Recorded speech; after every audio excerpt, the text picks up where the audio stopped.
Yo, welcome back to another episode of the Beaumont Weekly. In this episode, Forgot the Keys is an 8-bed HMO. Very happy clients, very nice messages at the end. So Adam's looking to take on this site for us where we'll be principal contractor. Adam will actually deliver it. So it's called Infrastructure. Educational tour. It's like a training course, but it's charity, so we don't charge for it. If you're new to the channel, then we are Beaumont & Partners, and we do property development sites like this all the time. We do small stuff as well, buy-to-lets, HMOs, and the bigger commercial to residential conversions. We run the whole business in-house. On this channel, we show you what it's like to run this kind of business. So subscribe, enjoy, peace.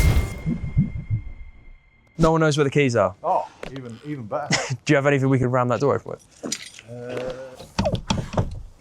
Hello, mate. Can you just do me a favour and just go check the Volvo for any keys that will say Eskdale on them?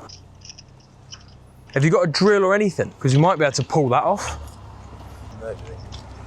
Yeah, maybe. I just don't know where they'd be. Have a little look in the house, see if you can see. They'll say Eskdale on them, 1A Eskdale, but if they don't, then don't worry. Hello, mate. We're just breaking in. Hey, here we are. We're at Buzz's Bar. This week we've had young guns, who you can see behind me. So Sammy Shaw, my little brother's now full-time in the business. One of their best mates is joining the business. You can see Ginger Danny we got here. And then we've got Archie as well, who's on work experience this week with us. They're learning all about the buy-to-lets, acquisitions, negotiations, securing those kind of projects. And I'll give them a little bit of an insight to these bigger ones as well. So I'm going to show them these bigger ones, get PP'd up, little walk around, educational tour. It's like a training course, but it's charity, so we don't charge for it. And then we cut out the first skin, stick the lintel in, and then we'll wait to do the next skin when we're ready. So those are all our new window openings. Drainage is the next important one. So we get that done pretty much was one of the first things. So we channel out all the drainage centrally, and then we create our upstands, which are just these little bits here, not this thing. This little upstand, we'll pull them out in all their little pockets. So because it's a HMO, they're gonna be loads of en-suites. So this has got quite a few. And then we channel those in and get them into the main chamber before we put any walls up. So otherwise, their own one that goes down to one. Yeah, they all join together here.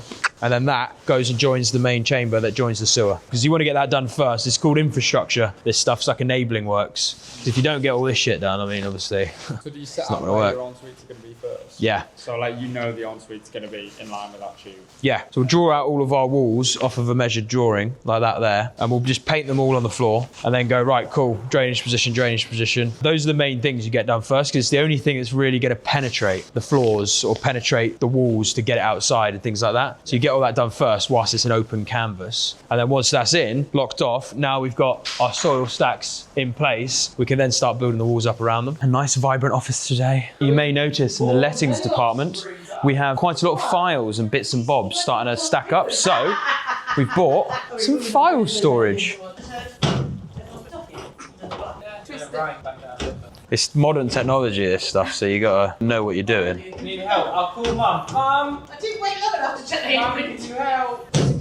There we go. Look at that. The girls over here deal with quite a lot of paperwork and different bits and bobs. Obviously, we want to be as digital as we can, and we are as digital as we can, but there's still a lot of bits that just need to be stored away.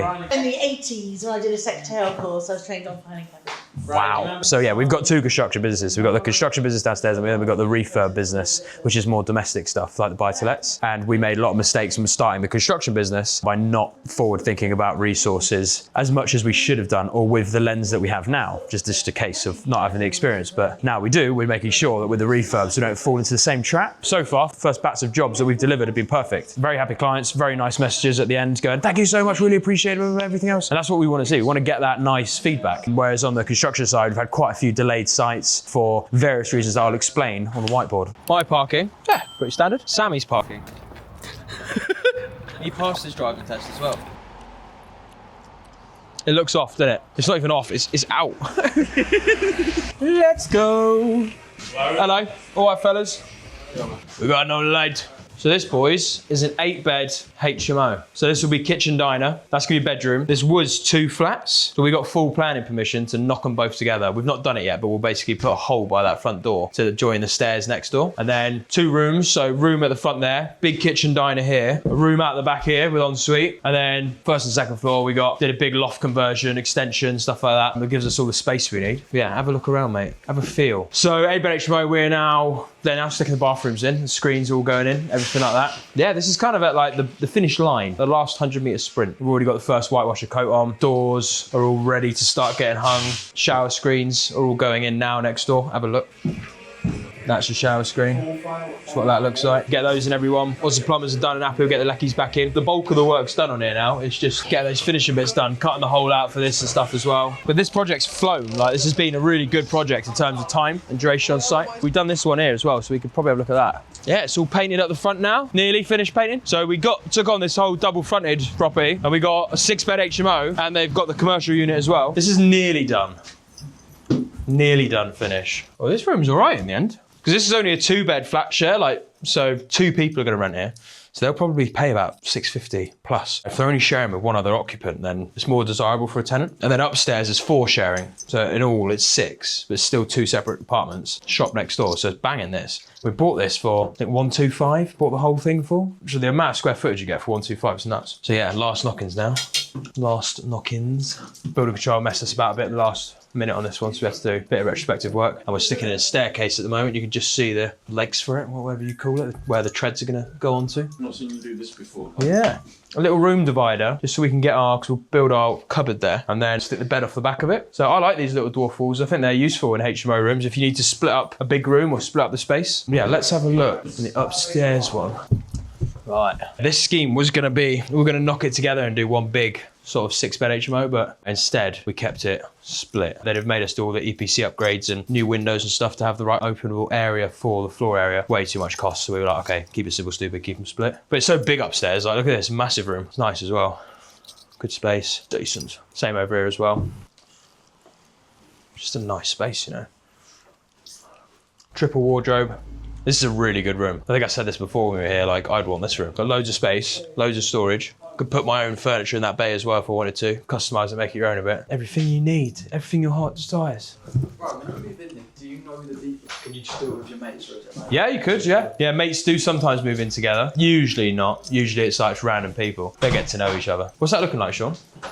Probably safe to walk on, but we're not going to. That's going to be our staircase down to the rear yard, and that's how we could keep this as 2 flats and get rid of the existing staircase so we get an extra bedroom. So for the cost of this steel frame, a couple grand, we get another bedroom out of it. Right, this is it, huh? This is her, mate. She's stripped mostly, so you can see everything, which is nice. Yeah. And you've got access now, so you can come whenever you need. So what is it, then 8 apartments? 9, I think 9 it is. apartments, yeah. There's 8 over the first 2 floors, and then another one in the loft. All right, okay. That is the plan. And then you can see, obviously, we need some new windows on this left side Yeah. and the rear. So we enclosing that, is that going to be like a... So there will be a bin store, bike store about here. Yeah.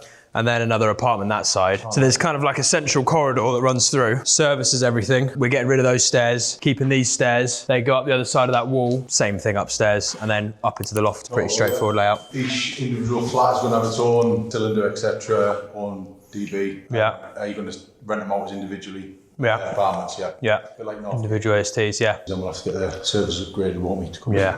Yeah, service upgrade jobs. But again, with some of that pre-con stuff, obviously we can support in the office. So this is the loft conversion bit. Yep.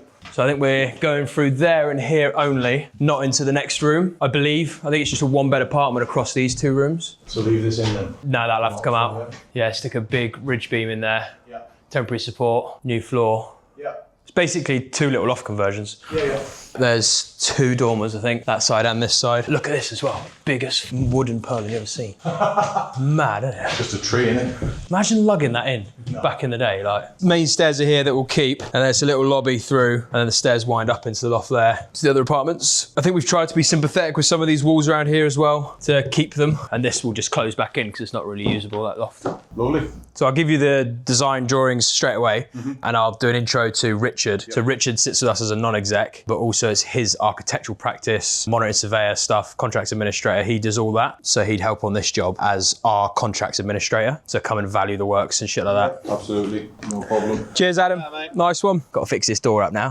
Have to get Clive and Shane to come around. Sorry, Clive and Shane. Yeah, so Adam's looking to take on this site for us where we'll be principal contractor. Adam will actually deliver it because it's our own job. And again, it's one of those where I'm trying to make sure I'm managing the resource capacity we have. And ultimately, we want to be focused on clients' work and our own jobs, ideally, that we can keep out of that remit, because if lads are on our sites, well, we don't want to have to make money on our own sites. We want to keep the costs down because it keeps the borrowing down. So I think that may be better here to have Adam as delivery partner, and we'll oversee the pre-con, help get the site set up, and then he can take it through delivery, and it's not tampering with our resources. So that's the plan. Got to fix this door. See you somewhere next. Some of the problems we've had, because we've had quite a few HMOs recently that have just been delayed on the finishing. Still great quality, still fixed price. You know, we absorb any delayed costs are on us. We lose money doing that. What happened is when we started, so say that's year one, construction business started and we started doing our own jobs. Sort of halfway through that first year, we then started doing more clients' jobs, things like that. But when we were doing this set of jobs here as the first batch in that first year, so our own jobs we had to do because a contractor went bust on a big site we had. This was peak inflation, peak fallout of the pandemic issues. So we had to set up our own construction business just to finish that site and save it from going into financial difficulty. But that meant that we were then forward funding all of that work and then jumping onto clients' jobs and trying to manage those at the same time. And this was swallowing our resource. But we managed to get out of it and when we built up clients' jobs. But we did that because this team here was an in-house team, day rate lads. So all these lads here for this first year were day rate lads. So that's where we pay lads for the day to do the work. And then we're managing all of the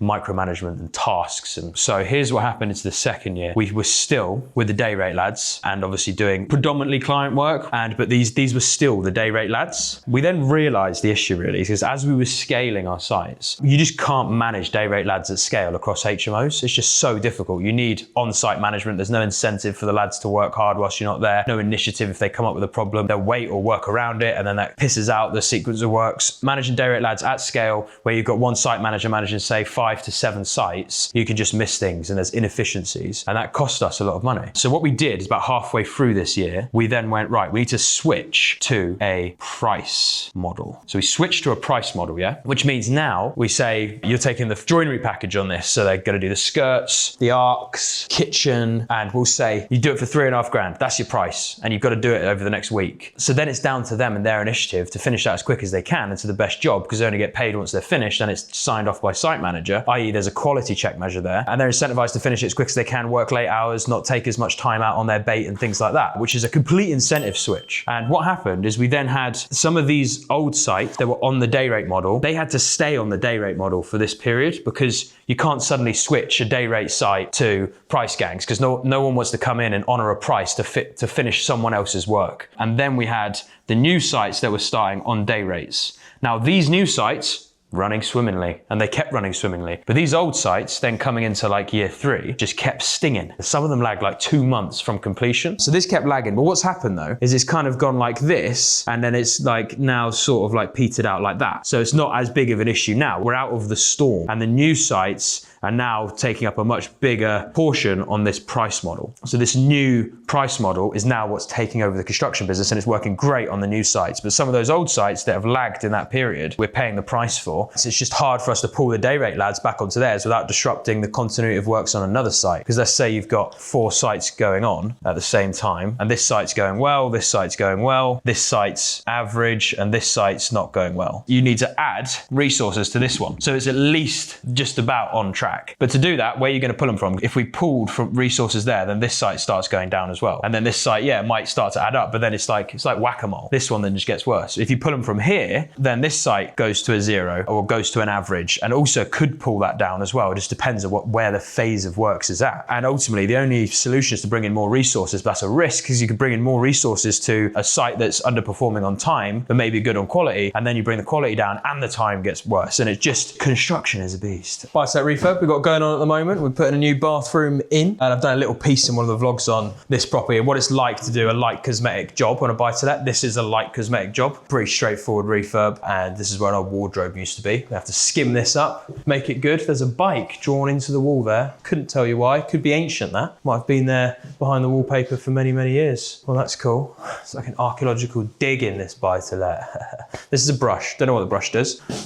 Brushes stuff, but anyway, it's there. Great project, nice and simple, straightforward, keep the costs down, cosmetic only. We are fitting a new bathroom, but we're trying to retain the tiles, retain the kitchen, work around the kitchen, bits and bobs like that. I've explained this in another video. Useful for anyone out there looking to take on these kind of refurbs. And if you're enjoying this kind of content, subscribe and share it with people you think might find it useful. We've hit over 5,000 subscribers now, which is great. Thank you for everyone that's subscribed and tuned in. And if you don't know, we've recorded this content, shown this business's growth from the very start, when me and my brother and my dad were just buying the first property and living down in London and traveling up every every week to oversee it and project manage it, and then to what the business has become now, where we've got 80 full-time team members working for us, 30 full-time on the books and 50 indirect. Worth having a look at the story. We've shown everything, the trials, tribulations, the difficulties of scaling this kind of business, and that's what we're here to do, try and deliver free value. And in return, if you're an investor and you want to get involved with us, there's a link in the description, and you can check out our website, see if we're a good fit, if you want to do buy-to-lets, HMOs, bigger sites, then we cater for your needs. So big love, thanks for watching, subscribe.